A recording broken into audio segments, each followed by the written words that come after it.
ప్రొద్దుటూరు నియోజకవర్గం సోములవారపల్లె పంచాయతీలో ఈశ్వరరెడ్డి నగర్ 6వ వార్డులో ఉన్నాము.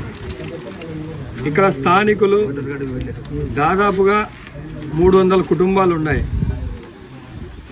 వీళ్ళు దాదాపుగా ఇక్కడ 30-40 సంవత్సరాల నుంచి ఇక్కడ జీవిస్తూ ఉన్నారు. ఈ మధ్యకాలంలో గత 6 నెలలు 1 సంవత్సర కాలం నుంచి వీళ్ళకు ఫారెస్ట్ డిపార్ట్మెంట్ నుండి పదే వచ్చి వీళ్ళకు నోటీసులు ఇచ్చి వీళ్ళకు ఖాళీ చేయాలని చెప్పి ప్రెజర్ చేయడం జరుగుతుంది. సూటిగా ప్రశ్నిస్తూ ఉన్నాను. ఇక్కడ ఈ పేద ప్రజలు దాదాపుగా 40-50 సంవత్సరాల నుంచి ఇక్కడ ఉన్నారు. అలాంటి వాళ్ళని మీరు ఈరోజు ఇక్కడ నుంచి ఖాళీ చేయమంటే ఎక్కడికి వెళ్తారు, ఎక్కడికి వెళ్ళగలరు?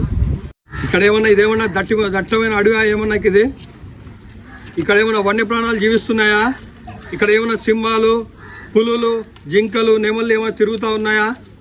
లేకుంటే ఈ దట్ట అడవి ప్రాంతమా? చెప్పండి, సమాధానం చెప్పండి.